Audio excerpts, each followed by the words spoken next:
See, Sally, he does clean. Yeah, Sally got him trained. Edit that, please, now.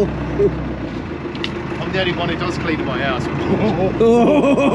Edit that, definitely. You can do a voiceover. Yes, sir. Put a foreign accent to it. I need a torch. It's pretty dark. I like going out with a lamp on, John. No, it's not ideal. This won't be the last dive of the year, though, will it? Might be. It's only the 30th of December. I know, but the enthusiasm is waning. You see the weather true. report for And the the next wind's couple going of to days. be southerly tomorrow. Yeah, Yeah. 4-6. Never good. Dennis is keen to go. Dennis going out to do the pots. No, he's giving up with the pots. What do you normally catch in the pots now? What? Octopus? No, nothing. Oh, okay. Go on, get out there. It's never good when the engine hatch is open and there's 6 heads looking in it. Yeah, well. Nice and calm. It is.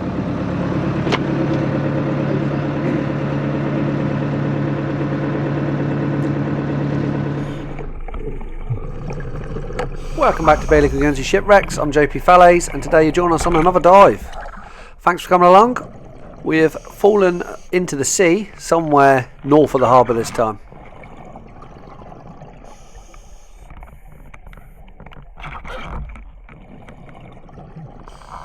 As you can see, the visibility is okay, but it's pitch black. When I turn my lights off, I can hardly see. And also, I think I've probably dropped down on an area that's not that good. Believe it or not, there is certain areas that are just no good for scallops. And I think I'm in it now. I've been swimming around in circles and I haven't seen anything. No sign of life whatsoever.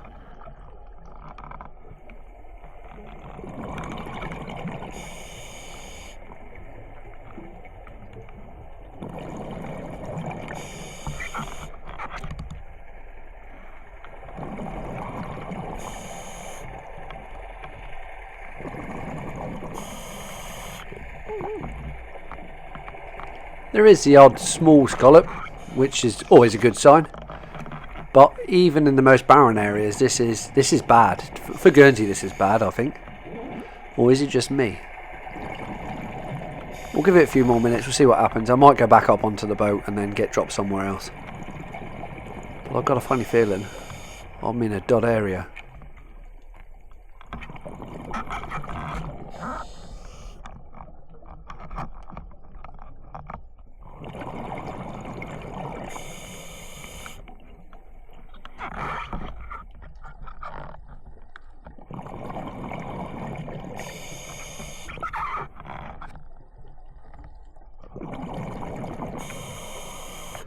Oh, is this a bit of lead? No, it's just like a sacrificial rod rail off of a boat by the looks of it. Got excited then. Thought it was a lead ingot.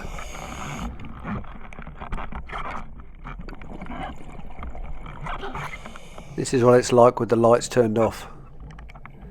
Believe it or not, it's slightly darker in real life. This camera's got quite a good sensor on it, so it does amp up the light level a little bit.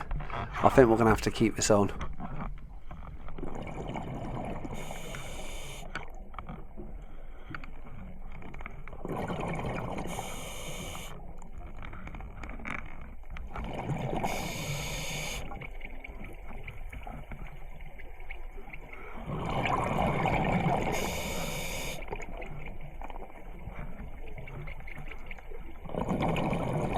Oh, it's my first bit of life. Well, apart from a couple of scallops. Nice big spiny starfish.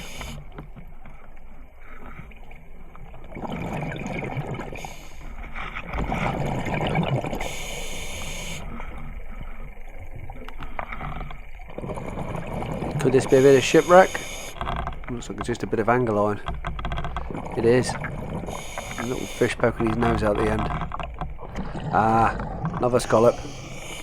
10 minutes in and I've found 3 scallops.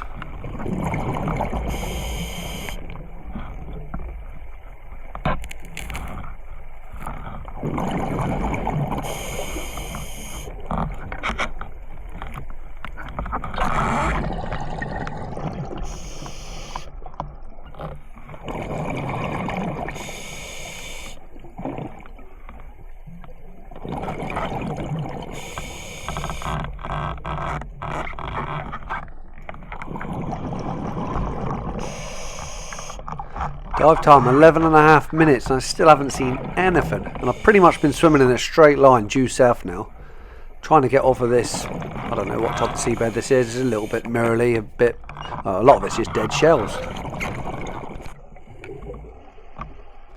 Finally made it down to the first wastewater pipe. Been a heck of a swim. See if we get any alongside here, because normally they swim up either north or south, and they kind of in the gravelly stuff in front of here.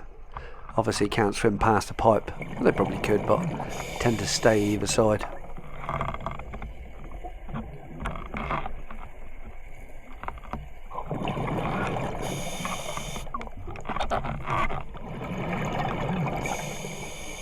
There's so much rope and crab pots wrapped around these pipes. Pretty unsafe for a diver around here, so I think I'm going to head off further south, see how far I get, but I'm thinking about pulling the plug on this one.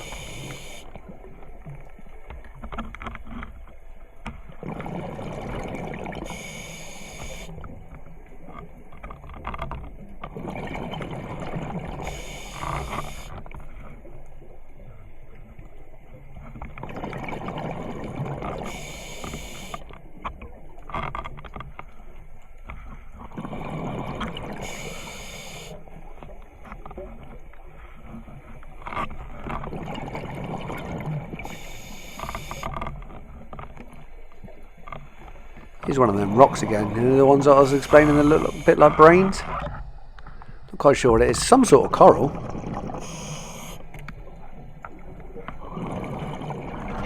Yep, I've wasted half a tank on that one. So I went back to the surface and then took me somewhere else. And we're back in the sea again. A little bit further southwest, up towards the reef area. Fingers crossed when I hit the seabed it looks a bit more like sand rather than the merle. It's only a matter of time before we manage to get to the bottom. There we go, you can see the bottom now. And it's looking good. Looks like we're next to a reef at the same time. This is much better for scallops. They might not be as big, but there'll be a bigger quantity, I'm sure of it.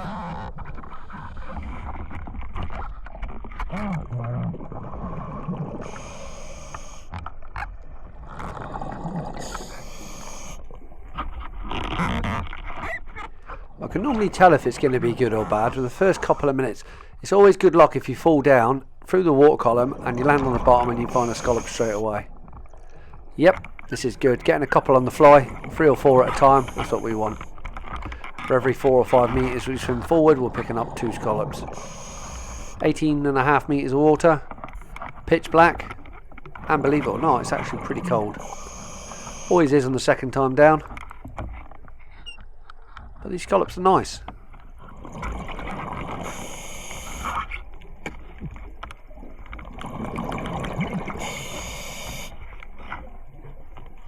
And just like that I realise I'm up against a reef.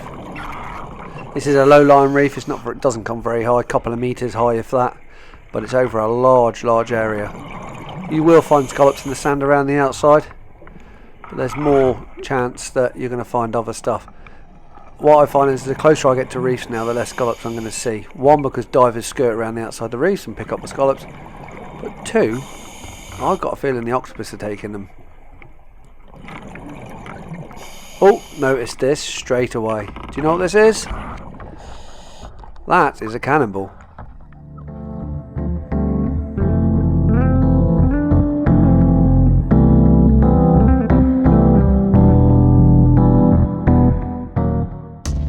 Concrete itself to the rock it's sitting on, so I'll need to get another boulder and try and smash it off. This one will do.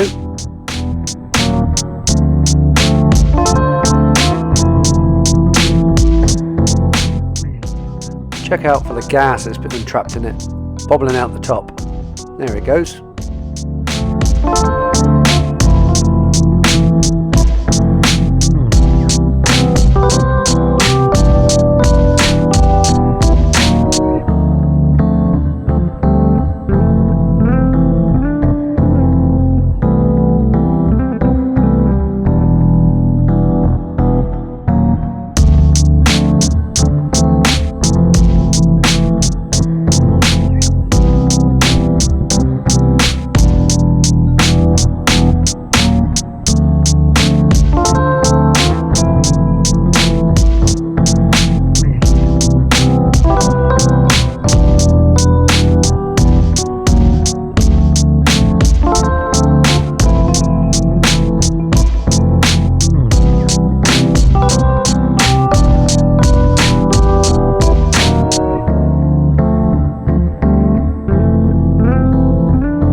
you're new to the channel or watching one of my videos for the first time, you're probably thinking, that's quite random, he's just found a cannonball. There is literally thousands of these things in the sea off of Guernsey's coast. Many reasons. The wars against the French, the Americans, etc, etc. Guernsey is steeped in loads of history, especially maritime history and gun fortification, which the British government built on Guernsey. So this was probably one of the practice shots that was aimed out this way towards a floating barge-like boat, and they used to practice firing at this target pretty much, honing their accuracies. So you'll get all sorts of different size cannonballs, from grape shot right up to ones that are plus 44 pounds. My favourites are the big fizzes. The big fizzes are the nice big ones. They've got a brass plug that they screw into it, and the brass plug is for shipping. It's a shipping bong, so we know it isn't pre-armed. You do get ones with fuses that are screwed into it. Do not touch them ones. Those are bombs. Not guarantee it'll blow up in your face, but do you want to take the risk? No. So we leave them ones. They are quite rare, to be honest, especially if they're using them for practice. They wouldn't normally prime them with a tube of explosives and the little tiny lead shots that go with it. Basically, they were fired up into the air on a 7-second timer, and the front would blow out of these cannonballs, the big fizzes, or we call them big fizzes. They're actually called spherical shots. Yeah, they are a bomb. Designed by Henry Shrapnel. If you're unsure if one is loaded or one isn't loaded, just do not touch them. There's no point. They're only a piece of iron at the end of the day. They're not worth your life. Me, Phil, Jen and Keeney went to an ordnance workshop in the UK last year, and we took a couple of these along with us. Quite interesting to find out what the man had to say about them, but you have to be careful.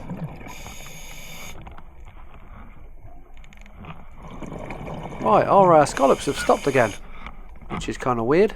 Plenty of dragonet fish around here, and the seabed looks ideal, really. You can tell there's a lot of tide that runs through here, given the shape and the pattern on the seabed.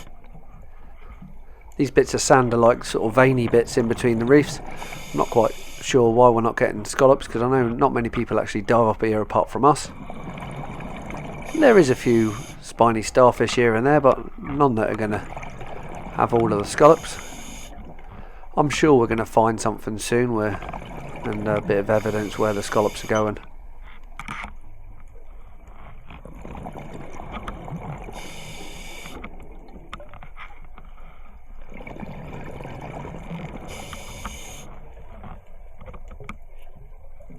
The reason I've come off of the bottom a little bit is, one, because I've got a heavy cannonball in my bag, so I've wound that up so it's quite high off the seabed, so I can just cruise over the top of all this reef. But secondly, I'm looking for something. I think you probably could guess what I'm looking for. There's a few crabs down between the gaps. What we're looking for is a little bit of a Hansel and Gretel trail. There we go. A little bit of evidence. Freshly eaten ormer. It's certainly not that. That's a sea cucumber.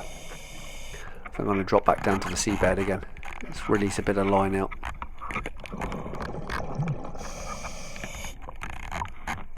There is scallops here. I can see scallops. A lot of them are too small. As I always say, it's nice to see them even if they are too small. It's just we can't take them. Let's have a look at this. Cotton spinner sea cucumber. Probably worth money in Japan then.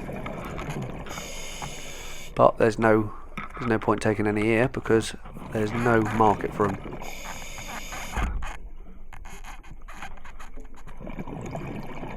Don't know if it's just me, but it seems to be getting darker and darker and darker. That's probably because we're moving away from the whitish sand or the reflective bottom into some reefs. So yeah, and by the looks of it, I'm running out there. By the looks of it, the swells come up. Look at my bag jumping up and down. 70 bar left. So I think I'm going to have a little look around the back of this reef, and then we're going to probably call it a day for another dive. We should be able to get one more in, I reckon. And when I say call it a day, I just mean on this individual dive, not head back home yet. Oh, scallops. Here we go. That's a half decent one as well. Look at that. In you go. It's going to be embarrassing when I get back up to the top with 5 scallops only. Over this trawl cable.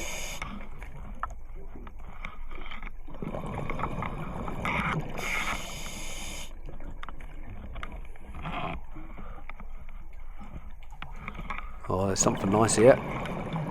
You can always tell it's man-made when it's standing up. Oh, that's weird. It's like a dish of some sort. Is that a scallop? No. Ah, prime example. Look at that. There's only one thing that does that to a scallop, and that's an octopus. They're so strong. These things are so strong. So brainy, so strong. They rip the shell. They run it up the back of the flat part. They haven't had them all because there is still loads left here.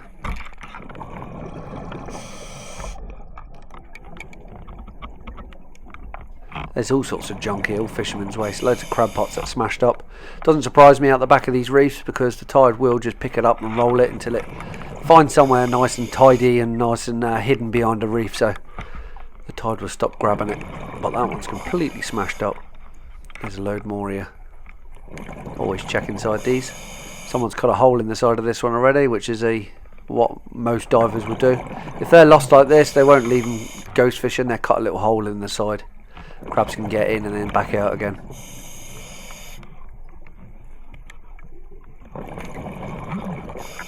What's this, Roman pottery? Nope. That is just a terracotta wastewater pipe.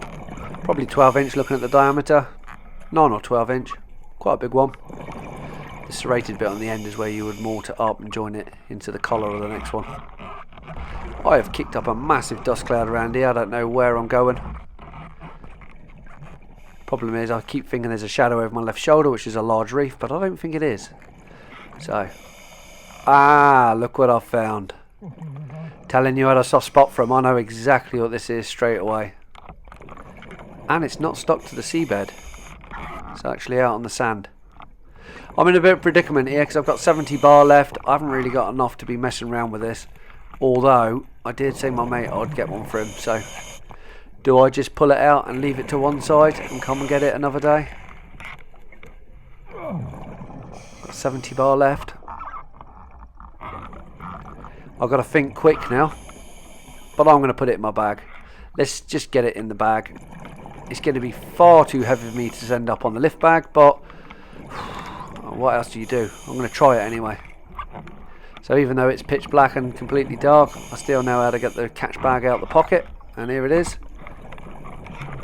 It's one of the things Richard trains you to do from day one.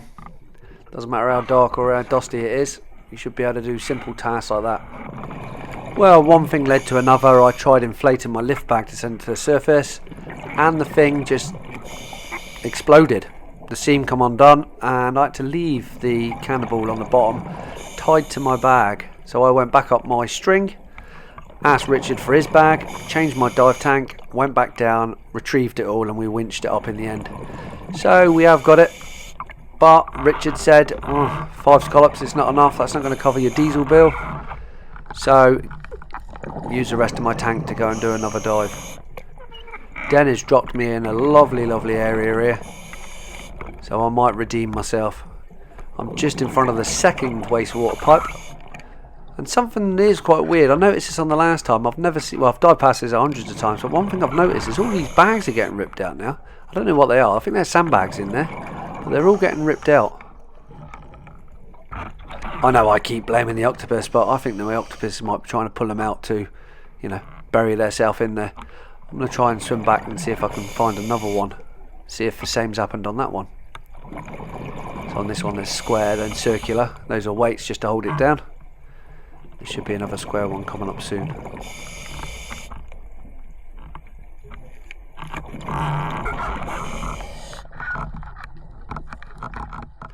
For every small one there's a big one, which is nice. Let's try and find one of these another square blocks and see if it's happening. Did you notice the water then when we panned across? The silt in it was circling. And that's what I can feel. I can feel the tide actually pushing me down to the seabed now. There's a rusty starfish there, look.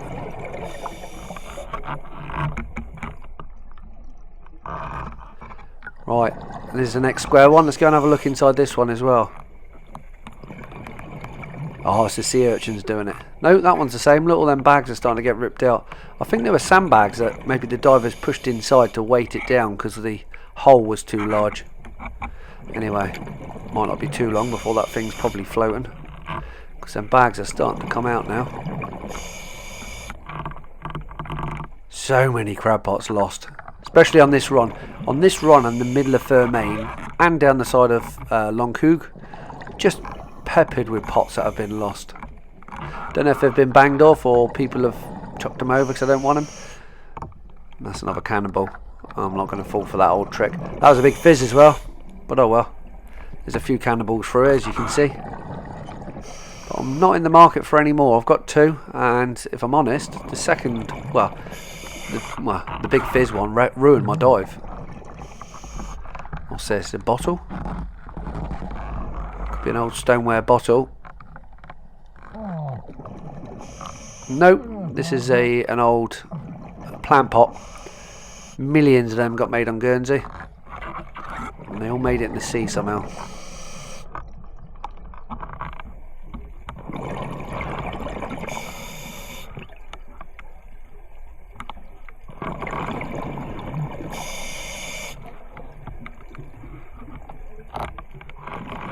I know I'm heading straight for a reef now, because once we go after that second pipe, you come across a little bit of seabed and then you're into this type of reef.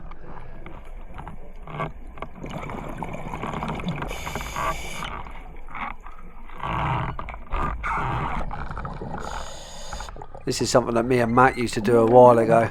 We used to stand up all the bottles we find into the sand. I think this is a Guernsey brewery bottle from memory. Certainly looks like it. Not very old, 50s, 60s, 70s maybe. Put it back in there. Don't know why we started doing that, but I've stopped doing it a long time ago. It's quite fun to see though when you see an old one standing up in the sand.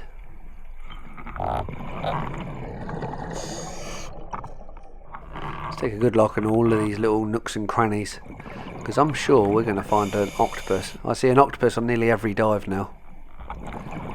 That's looking good, we're getting close. And here we go, as if by magic. There's an octopus inside the hole, can you see it? Now this one I can tell you straight away, he's not very happy with us. He's huffing and puffing there, and he's bright red straight away. I think he knows he hasn't got the best protection, being in a little crevice on the side of a rock. He's tried hiding himself with a bit of a scallop shell there, or 2. Normally when they become a little bit more relaxed with you, they were flashed to go white and just keep their eyes and the little stalks their eyes are on red. But this one's, he's not happy. See if I can get in close with the macro. One thing I don't want it doing is coming out the hole and grabbing me.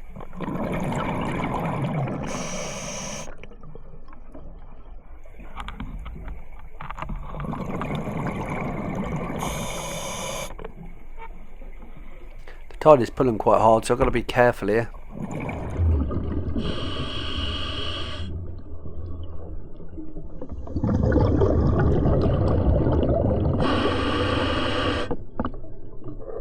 Got a feeling it's just too deep in the hole. My macro lens won't focus onto it because I can't get close enough. You can see it's not very happy though.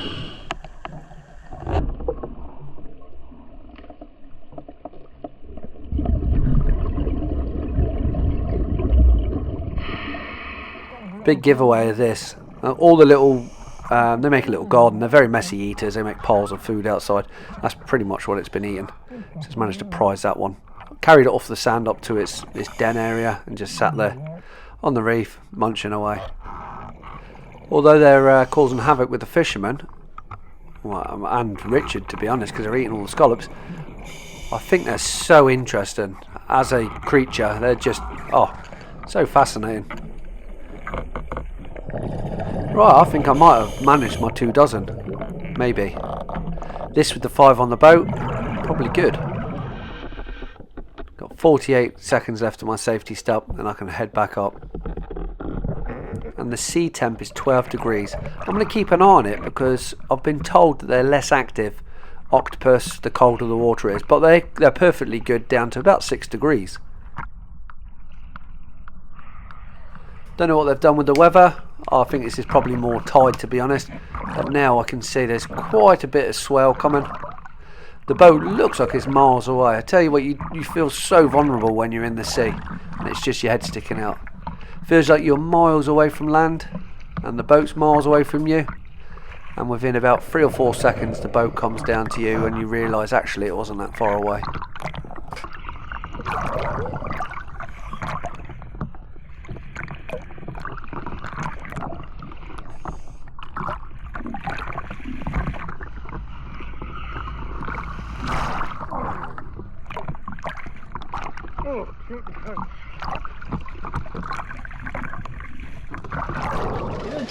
Little one. Let's see what this looks like. I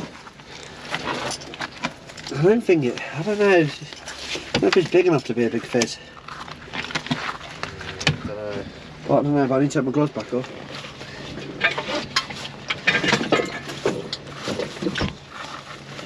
Certainly rusty. The old cocoon. I don't know if it's a big fish. Yeah, it looks... No, I don't think it's big enough. What's this bit here though, Matt? Definitely something there. It was there. It was there. I found it. Right. Richard's skeleton key. There she goes. Big reveal. Oh, it is a big one. It's a big one, but it's not a big fizz. No. Oh, that's a fair size. That's solid, eh? Yeah, solid by the feel of it, yeah. For the weight, that's why I couldn't bring it up.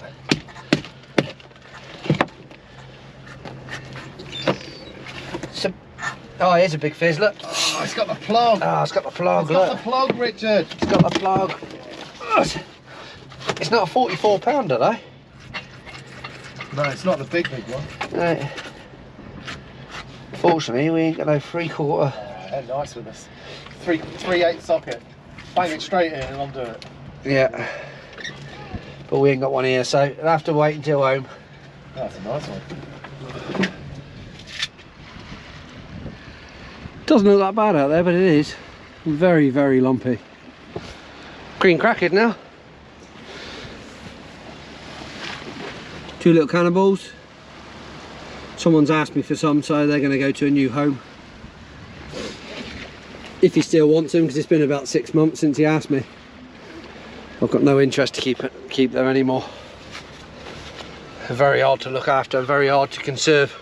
Depending on their weight, the heavier they are, the longer they take to conserve. Anyway, hope you enjoyed that, and I'll catch you on the next tide. Thank you everyone, that's our last dive for 2024, and I'm looking forward to 2025.